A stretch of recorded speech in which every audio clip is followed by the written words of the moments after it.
It's another edition of Time About the Movies, and today we're taking a look at the films of February 12th, 1999. President's Day weekend, Valentine's Day weekend, whatever weekend you want to call it. It was a big weekend for movies. Most notably the three that we're going to be talking about today, because most of them were decent hits and films that are well known to most people. So this should be a pretty interesting episode to talk about. So let's just dive on into it. We'll start off with the biggest release of the weekend, and that is Kevin Costner and Robert Wright Penn and Paul Newman in Message in a Bottle.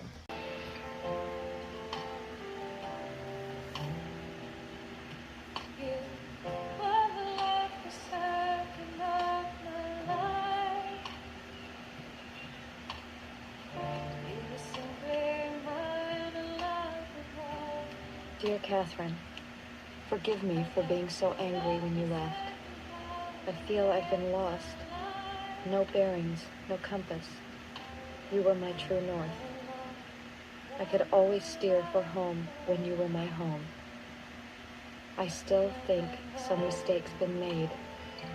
I'm sorry I didn't hold on to you with so much strength that even God couldn't pull you away. Signed, all my love, G. You wish it was addressed to Dear Teresa. Any girl would want to be loved like that. I mean, to be somebody's true north? Are you kidding? Oh, don't you think it's brave to love like that in this world? I think we should trace these letters. This letter was probably typed within the last 5 years. So he's out there. And he could be young. The stationery and typewriter checkout. So you find this guy, then what? Take a risk. You got him, Teresa. Now go knock on his door.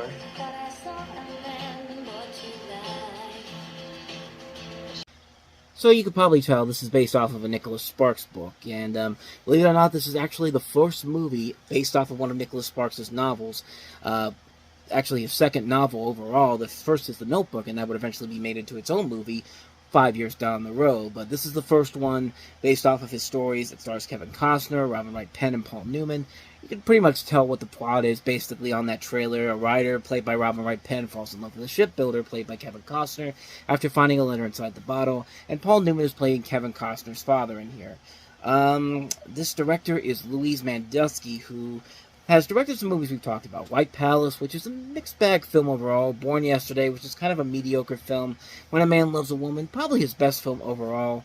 This is actually a film that was rewritten by, I think this was rewritten by, no, I don't think it was rewritten by anybody. I thought I read somewhere that this was rewritten by somebody else, but, no, this was written by Gerald DePago, who also is known for, if I can get the... He also wrote Phenomenon, he wrote Sharky's Machine, he also wrote another Louise Mandelsky film, Angel Eyes, which came out after this. Of the movies that I see on here, probably Phenomenon, maybe his best movie overall. I don't know, I haven't seen Sharky's Machine, but I hear that's a great Burt Reynolds film, but... I mean, really, you could pretty much tell what this is. This is basically what most Nicholas Sparks stories are like. You have a couple that eventually falls in love with each other. They go through the trials and tribulations before they can finally get together for reals this time at the end. And later on down the road, this is a formula that Nicholas Sparks has made popular for so many years. I mean, The Notebook was probably the centerpiece, the full-on centerpiece of when this actually was at its peak before, and then after that, it's basically the same thing that The Notebook was trying to do. Knights of Rodanthe is the same thing. Dear John's the same thing. Last Song, Lucky One, Safe Haven, The Best of Me, The Longest Ride, The Choice, even A Walk to Remember that came after this particular film, all have pretty much the same premise to them. It's not really all that enjoyable unless you actually really like these books, which I do not, but I mean, I just thought the movie was just passable. I mean, Kevin Costner and Robert Wright Penn, they're not a bad couple. They play their parts very well here. I mean, Paul Newman gives it his all in this movie. He'll usually give his all in a film like this, but I mean, everybody's doing just what they need to do. The story is nothing that spectacular. It's nothing really all that interesting overall in terms of the film itself. It doesn't break any new grounds. It's not anything too spectacular or too intriguing.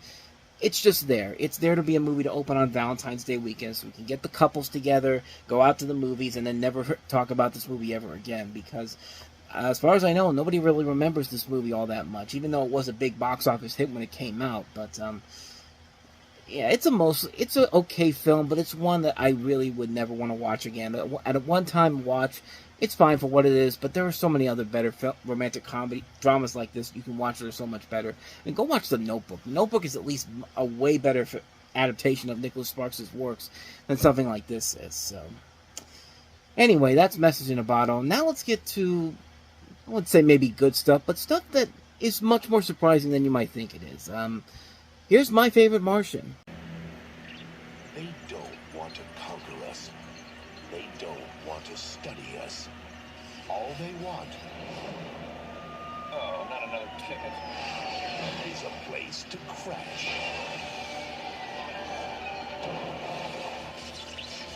Now, an unsuspecting Earthling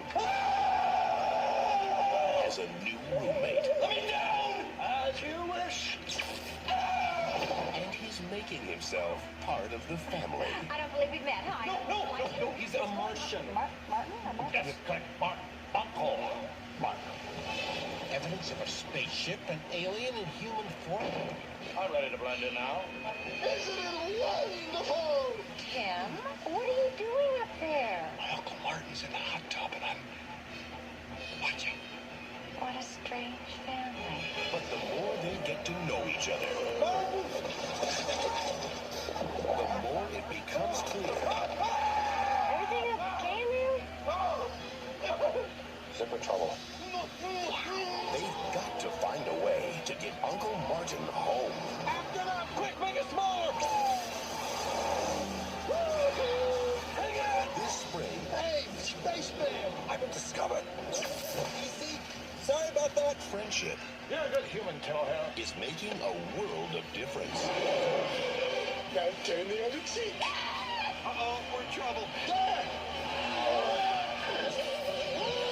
Come on! I see light ahead! Where the heck are we? Hey, honey, where's the newspaper? In the bathroom, right where you left it. Hold on, we're out of air freshener. Uh-oh. Do it. Do it now. Make us bigger! Disney's My Favorite Martian.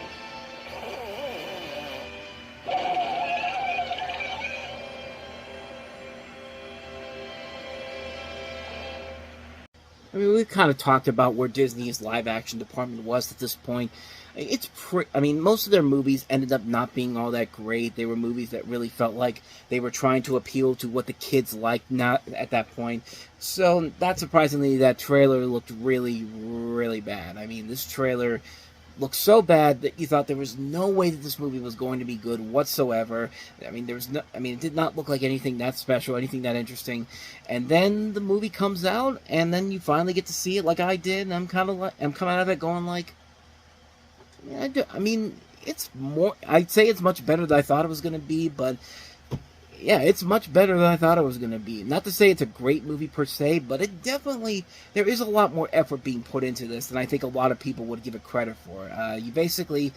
This is basically based off of a television series of the same name. You have a story where you have this news reporter this news producer played by Jeff Daniels, who gets fired for helping this reporter played by Elizabeth Hurley.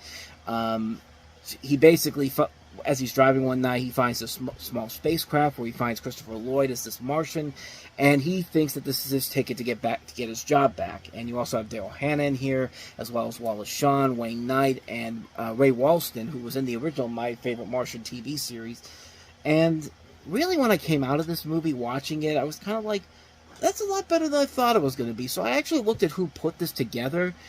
This is directed by the same guy that did Richie Rich, and I actually really like Richie Rich, and you can definitely tell that he tried his best to actually make something fun with this. And also the writers of this are Sherry Stoner and Deanna Oliver, who not only wrote Casper, but they were two of the big pieces for shows like Tiny Toon Adventures, Animaniacs. You know, they wrote these shows that I grew up with, and they really did put a lot of effort into this, and I thought they would have. I mean, yeah, you still got those moments in there that seem, it's basically the generic family film, but then there are times when it actually is very clever. It's actually very smart. Sometimes there are some pretty funny moments. Like, of all the things I thought was going to be really funny about this movie, Martin's spacesuit, voiced by Wayne Knight, surprisingly had some of the best moments of the film. And it's weird, like, because right around the time we had Third Rock from the Sun, and you can definitely tell that there was a little bit of an inspiration taken from Third Rock from the Sun when they were making this movie. I mean, it's a lot more creative, it's a lot more intriguing. Some of the visuals really do look pretty amazing for a film like this. I mean, you know what kind of reminded me of? It kind of reminded me of the film that Disney had done before this, My G. Joe Young, a film that had a trailer that was not really all that great. It really wasn't all that. It looked like a kind of a generic family film, but it actually turned out to be a whole lot better than you would give it a lot of credit for. But Mighty Joe Young, I think, is a far superior film. I would put this as a passable movie. I'd say for a one-time watch, I mean, it's perfectly fine for what it is. You definitely get what you want. Christopher Lloyd, Jeff Daniels working off each other. Some really cool visuals overall. You can definitely tell the inspirations for not only Third Rock from the Sun, but also a little bit of Men in Black in there. I mean, it kind of feels like they're trying to do something like a Disney equivalent to Men in Black, and for what they did a pretty good job with it overall. It's a film that I would say is not terrible. It's not even that great. It's definitely something that, for a one-time watch, I think you get most of your money's worth from it. I don't know if you'd ever want to watch it again, honestly, but I will say it's a lot better than I think those trailers really let on. They actually did put effort into this film, and it definitely shows on here. I think they did a better job than they could have done possibly with this.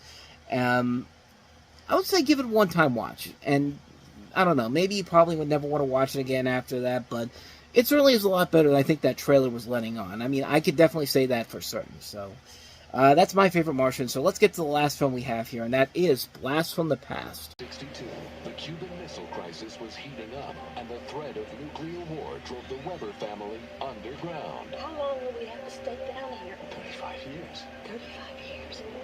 For 3 decades, they lived a fairly normal life. But their son has become a man. What did you wish for, son? Now the time has come. I wish that I could meet a girl. For Adam to step out and discover the world. What is it? The sky!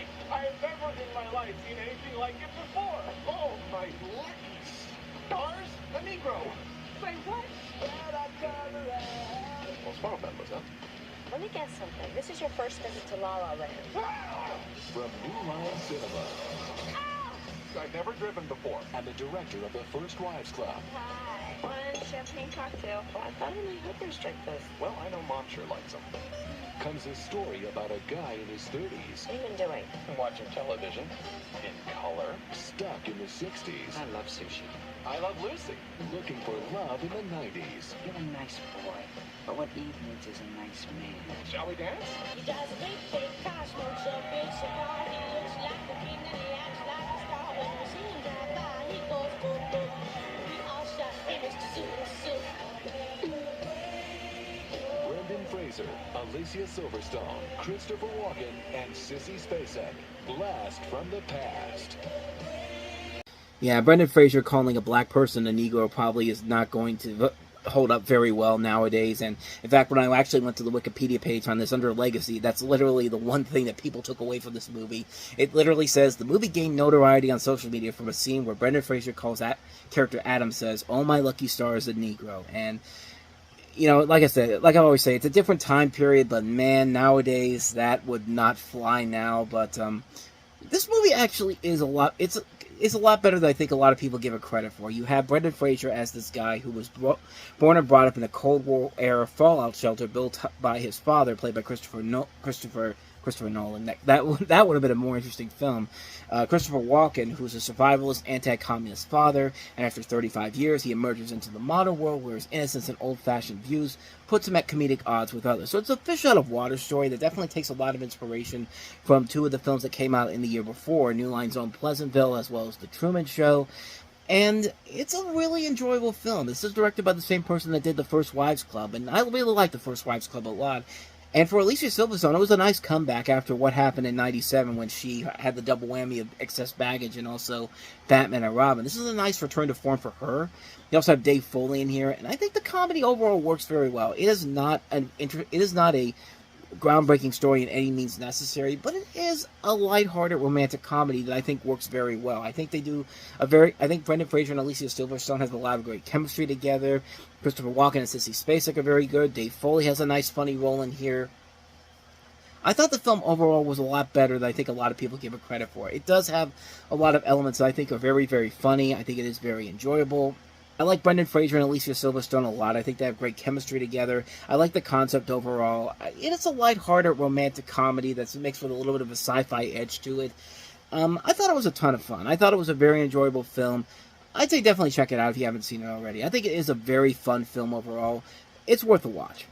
So with that said, we wrap up another edition of Time About the Movies. Next time, we'll take a look at 4 more movies, including Jake Gyllenhaal and October Sky. We also have Mike Judge's Office Space, Julie Benz and Jawbreaker, along with Rose McGowan, and also The Apple. So 4 films we'll look at next time. We'll delve into those on the next episode. But until then, thank you very much for watching, and if you want to see more videos like this, please hit the playlist on the next page, check out the previous episode, and also don't forget to hit the like and subscribe button if you want to see more videos like this on this channel. So with that said, I am off. I will see you guys next time, and until then, as always, take care.